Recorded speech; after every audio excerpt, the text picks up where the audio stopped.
Hi friends, hello, welcome to hubby all in one channel. ఈరోజు మనము చింతపండుతో పులిహోర ఎలా చేయాలో చూద్దామండి. నేను ఏ ట్రిక్స్ ఉపయోగించి ఈ పులిహోర చేయబోతున్నాను. మీరు జాగ్రత్తగా ఈ వీడియో స్కిప్ చేయకుండా చూడండి. ఓకేనా ఫ్రెండ్స్?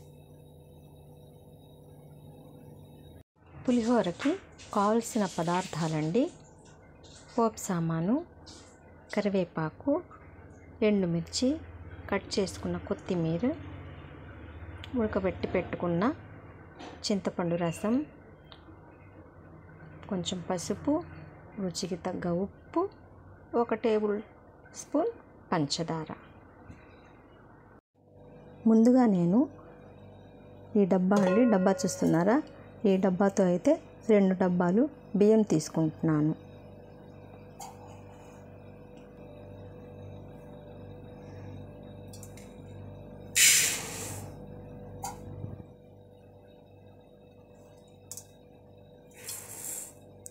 ఈ డబ్బాతో 2 డబ్బాలు బియ్యం తీసుకొని శుభ్రంగా కడిగి 1 గంట సేపు ముందు కడిగి నానబెట్టాలి.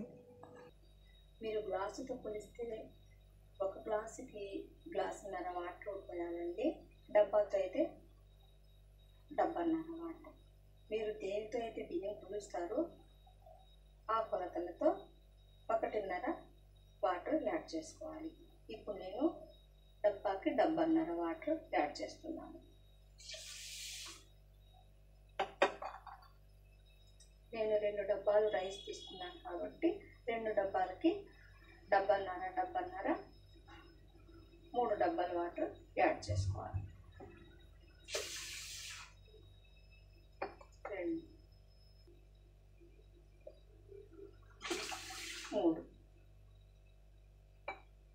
2 డబ్బాల బియ్యానికి 3 డబ్బాల వాటర్ యాడ్ చేసి ఒక హాఫ్ అన్ అవర్ ముందు కానీ గంట ముందు కానీ నానబెట్టుకున్నాము. నానబెట్టుకుంటే రైస్ ఉడికేటప్పుడు చాలా బాగుంటుందండి. ఓకేనా ఫ్రెండ్స్? ఈలోపు మనము చింతపండు తీసుకున్నాము. 2 డబ్బాల రైస్కి మనం చింతపండు చూస్తున్నారా ఫ్రెండ్స్? మామూలుగా కేజీల ప్రకారంగా అయితే 2 డబ్బాల రైసు 1/2 కిలో పైనే ఉంటుందండి. 1/2 కిలో పైనే ఉంటుంది. దానికి మనము ఒక 60 గ్రాముల వరకు చింతపండు వేసుకోవచ్చు. 60 గ్రాముల చింతపండు కొంచెం శుభ్రంగా వాటర్లో కడిగి నానబెట్టుకుందాము. ఈ చింతపండు బాగా నానిన తర్వాత చక్కగా పులుసు తీసేసి చిక్కగా ఉడకబెట్టాలి. వీడియో లెంత్ ఎక్కువ అయిపోతుందని నేను ముందుగానే చింతపండు చక్కగా ఉడకబెట్టేసి ఒక గిన్నెకి తీసి పెట్టుకున్నానండి. ఇప్పుడు రైస్ వండుకుందాము. చూస్తున్నారా ఫ్రెండ్స్? నేనైతే చింతపండు చక్కగా గుజ్జు తీసేసి ఇలా చూస్తున్నారా, పచ్చడిలాగా ఉంది. చూస్తున్నారా? ఇలా చక్కగా వాటర్ కొంచెం కూడా కనిపించకుండా గట్టిగా ఉడకబెట్టి ఒక గిన్నెలోకి తీసుకున్నాను. ఈలోపు మనము రైస్ వండుకుందామన్నమాట. నెక్స్ట్ మనము చింతపండు ఒక గిన్నెకి తీసుకున్న తర్వాత కొన్ని పచ్చిమిరపకాయలు తీసుకున్నామండి. మనం ఎన్ని పచ్చిమిరపకాయలు అయితే తింటామో ఒక 10-15 పచ్చిమిరపకాయలు పులిహోరలో వేస్తాం కదా, వీటిని మనము ఒక చాకు తీసుకొని ఇలా మనం బజ్జీలకైతే ఎలాగైతే ఘాటు పెడతామో ఇలా ఘాటు పెట్టేసేసి పచ్చిమిరపకాయలన్నిటినీ ఇలా ఘాటు పెట్టేసేసి ఈ పచ్చిమిరపకాయలన్నిటిని మనము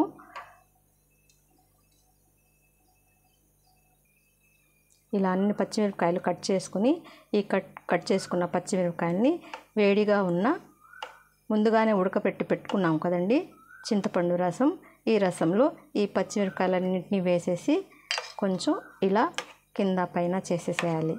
బాగా ఈ చింతపండు పులుసు ఈ పచ్చిమిరపకాయలకి పట్టినట్లుగా పెట్టి ఉంచుకోవాలి. మనం రైస్ పొయ్యి మీద పెట్టి రైస్ ఉడికే అంతవరకు ఈ పచ్చిమిరపకాయని ఇలా నానబెట్టుకుంటే సరిపోతుంది. ఇది ఒక టిప్ అండి. ఈ పచ్చిమిరపకాయలు ఇలా నానిపోతే కొంచెం మనం తినేటప్పుడు పుల్లగా రుచిగా తగులుతాయి అన్నమాట పులిహోరలో. రైస్ ఉడికేంతవరకు ఈ పచ్చిమిరపకాయలని ఇలా నానపెట్టుకుందాము. ఓకేనా? నేనైతే రైస్ పొయ్యి మీద పెట్టేశానండి. రైస్ కూడా రెడీ అయిపోతుంది. రైస్ రెడీ అయిపోయిన తర్వాత మనం పులిహోర కలుపుకుందాము. ఓకేనా ఫ్రెండ్స్? రైస్ అయితే రెడీ అయిపోయిందండి. ఇప్పుడు స్టవ్ ఆఫ్ చేసేద్దాం. స్టవ్ ఆఫ్ చేసి రైస్ ఎలా ఉందో చూద్దాం.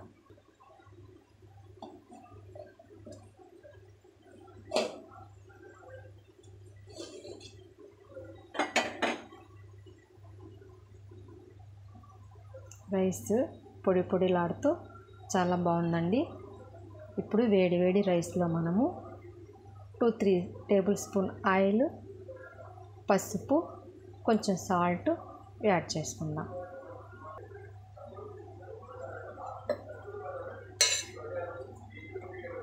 ఇలా రైస్ మొత్తంలో వేడి రైస్లో మనము ఆయిల్ అయితే యాడ్ చేసుకుందాం.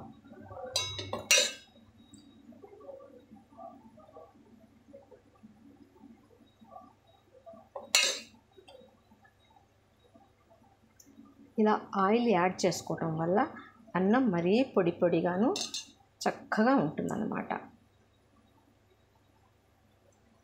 నెక్స్ట్ మనము ఈ రైస్ని కొంచెం స్పూన్తో ఇలా ఒక గుంటలాగా తవ్వుకొని అందులో మనము 1 స్పూన్ పసుపు, చూస్తున్నారా, 1 స్పూన్ పసుపు,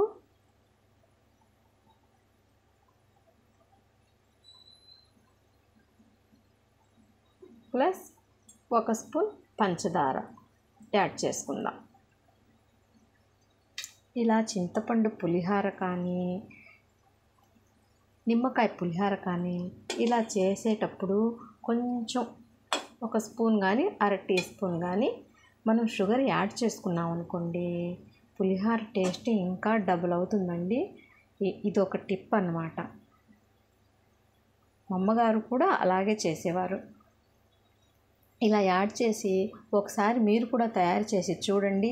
మీరు అసలు చాలామంది పంచదార యాడ్ చేస్తారో లేదో నాకైతే తెలియదు, కానీ నేనైతే కంపల్సరీగా పులిహోరలో 1 టేబుల్ స్పూన్ పంచదార కంపల్సరీగా యాడ్ చేస్తానండి. పులిహోర టేస్ట్ అయితే చాలా బాగుంటుందన్నమాట. చూస్తున్నారా ఫ్రెండ్స్?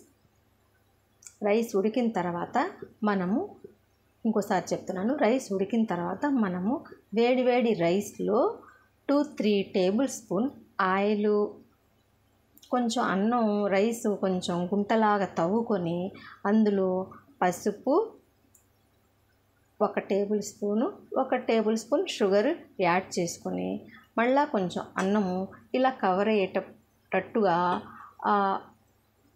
పసుపునన్నింటినీ అన్నంలో కప్పివేసి కాసేపు ఉంచేసేయాలి. అలాగా ఇలా ఒక 10 నిమిషాలు మూత పట్టేసి ఉంచేసేయాలి. ఇలా చేయటం వల్ల రైసు పొడిలాడుతూ, ఎందుకంటే ఆయిల్ యాడ్ చేసాం కదండి, రైస్ పొడిలాడుతూ చాలా బాగుంటుంది. చాలామంది పసుపు చింతపండు రసంలోనే కలుపుకుంటారు. అలా అయినా కలుపుకోవచ్చు, మన ఇష్టం అన్నమాట. చింతపండు పులుసులో అయినా కలుపుకోవచ్చు, లేకపోతే ఇలా వేడి రైస్లో అయినా కూడా మనము పసుపుని యాడ్ చేసుకోవచ్చు. ఎలా చేసినా పర్వాలేదండి. నేనైతే ఎప్పుడు ఇలా రైస్లోనే యాడ్ చేసుకుంటాను. రాత్రి మిగిలిపోయిన అన్నంతో అయితే కనుక పులిహోర చేస్తే కనుక తాలింపు వేసేటప్పుడు తాలింపులోనే ఆయిల్లోనే వేడి ఆయిల్లోనే తాలింపులోనే మనము పసుపు యాడ్ చేసుకొని రైస్లో కలుపుకుంటాం. ఓకేనా ఫ్రెండ్స్? ఓకే, మనము నెక్స్ట్ ప్రాసెస్లోకి వెళ్ళిపోదాం. 10 మినిట్స్ అయితే అయిపోయింది ఫ్రెండ్. ఇప్పుడు ఈ రైస్ని మనము ఒక వెడల్పాటి బేషన్లో షిఫ్ట్ చేసుకుందాం. ఇలా గిన్నెలో నుంచి రైస్ మొత్తం తీసి ఒక బేషన్లో వేసి మొత్తం కలిపేసానండి. ఈ కలిపిన రైస్లో మనము చింతపండు గుజ్జు రెడీ చేసి పెట్టుకున్నాం కదండి, అది ఇందులో వేసి కలిపేసుకుందాము. నెక్స్ట్ మనం రైస్లో ఈ చింతపండు గుజ్జును మొత్తం రైస్లో కలుపుకోవాలండి. ఇందులో ఆల్రెడీ మనము పచ్చిమిర్చి 1 గంట ముందు నానబెట్టి ఉంచాం కదా, ఈ పచ్చిమిర్చి అన్నిటినీ తీసి ఒక పక్కన ప్లేట్లో పెట్టుకుందాము. ఈ పచ్చిమిర్చిని అన్నిటినీ ఒక్కొక్కటిగా తీసి ప్లేట్లోకి షిఫ్ట్ చేసుకున్న తర్వాత ఈ చింతపండు రసాన్ని అన్నిటినీ అన్నంలోకి చక్కగా మొత్తం కలిసిపోయేటట్టుగా కలిపేసుకుందాం.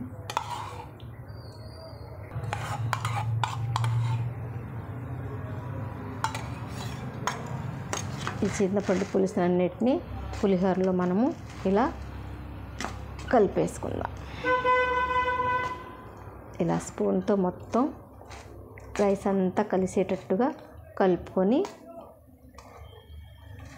ఈ పచ్చిమిరపకాయలన్నిటినీ తీసి పక్కన ప్లేట్లో పెట్టుకోవాలి. చూస్తున్నారా ఫ్రెండ్స్, పులిహోర మొత్తం ఇలా చింతపండు కలిసిపోయినట్టుగా కలిపేసుకున్నాం అన్నమాట. ఇప్పుడు పులిహోర రెడీ అయిపోయింది. నెక్స్ట్ మనం దీనికి తాలింపు పెట్టుకోవాలి. తాలింపు పెట్టుకుంటే పులిహోర రెడీ. నెక్స్ట్ ప్రాసెస్లోకి వెళ్ళిపోదామా. నెక్స్ట్ మనం స్టవ్ వెలిగించి ప్యాన్ పెట్టి అందులో మనం కొంచెం ఆయిల్ యాడ్ చేసుకున్నామండి. ఆల్రెడీ మనము రైస్ వండేటప్పుడు ఉడికిన తర్వాత మనము రైస్లో కొంచెం ఆయిల్ యాడ్ చేసుకున్నాం అన్నమాట. ఇప్పుడు మళ్ళీ కొంచెం చూసి ఆయిల్ వేసుకుందాము.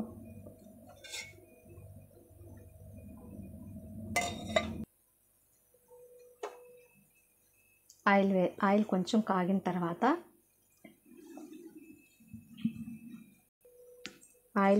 కాగిన తర్వాత అందులో ముందుగా కట్ చేసి పెట్టుకున్న ఎండుమిరపకాయలు,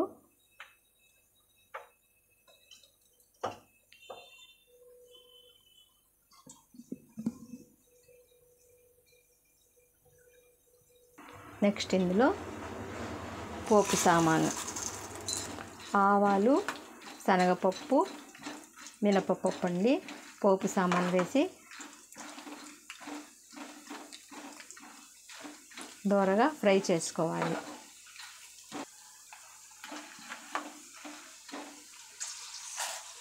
ఇందులో మనం పల్లీలు కూడా యాడ్ చేసుకోవచ్చు ఫ్రెండ్స్. నేనైతే పల్లీలు అవాయిడ్ చేస్తున్నాను. ఈ పోపు అంతా చక్కగా గోల్డెన్ కలర్లో ఫ్రై చేసుకోవాలండి. ఫ్రై చేసుకున్న తర్వాత చూస్తున్నారా ఫ్రెండ్స్, ఇలా ఫ్రై అయిపోయిన తర్వాత ఇందులోకి మనము శుభ్రంగా కడిగి పెట్టుకున్న కరివేపాకు యాడ్ చేసుకుందాము. కరివేపాకు వేసిన తర్వాత మనము రైస్లో నుంచి మిరపకాయలు తీసి పెట్టుకున్నాం కదండి, ఆ మిరపకాయలు కూడా లాస్ట్ మూమెంట్లో వేసి కొంచెం అటు ఇటు కదిలించాలి. ఈ మిరపకాయలు వేసిన 5 మినిట్స్ తర్వాత ఇందులో మనము ఇంగువ పొడిని యాడ్ చేసుకుందాం. కొంచెం యాడ్ చేసుకున్న తర్వాత కొంచెం 1-2 నిమిషాలు ఇలా ఉంచి ఈ పోపు సామాన్ అంతటిని కలిపి పెట్టుకున్న రైస్లోకి యాడ్ చేసుకుందాం. చూస్తున్నారా ఫ్రెండ్స్, ఈ పోపు సామాన్ అన్నింటినీ ఇలా రైస్లోకి మొత్తం యాడ్ చేసుకోవాలి.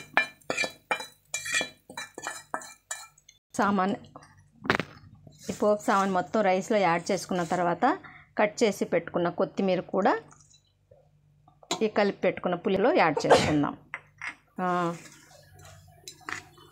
ఈ మొత్తాన్ని చక్కగా కలుపుకోవాలి.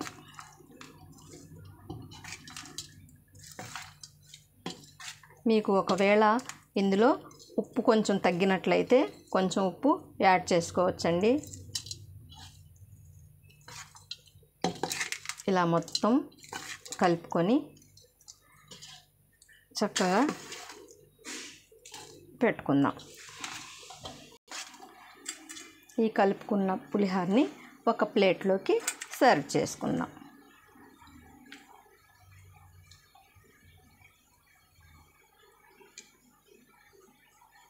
చూసారా ఫ్రెండ్ పులిహోర ఎలా ఉందో? ఓకే ఫ్రెండ్స్, పులిహోర అయితే రెడీ అయిపోయింది. చింతపండు పులిహోర చూసారుగా. నేను ఏ టిప్స్ ఫాలో అయ్యి పులిహోర అయితే చేశానో మీరు కూడా అవి ఫాలో అయ్యి సేమ్ ఇలాగే ఇంట్లో ట్రై చేయండి. మీకు ఏమన్నా డౌట్స్ ఉంటే కామెంట్స్ రూపంలో తెలియచేయండి. ఓకేనా ఫ్రెండ్స్? ఈ వీడియో మీకు నచ్చినట్లయితే సబ్స్క్రైబ్ చేయండి, లైక్ బటన్ గట్టిగా ప్రెస్ చేయండి, బెల్ ఐకాన్ లైక్ కొట్టి బెల్ ఐకాన్ని గట్టిగా ప్రెస్ చేయండి. సబ్స్క్రైబ్ చేయడం వల్ల ముందు ముందు తీసే వీడియోలో నోటిఫికేషన్ మీ దాకా అందుతుంది. Okay friends, bye.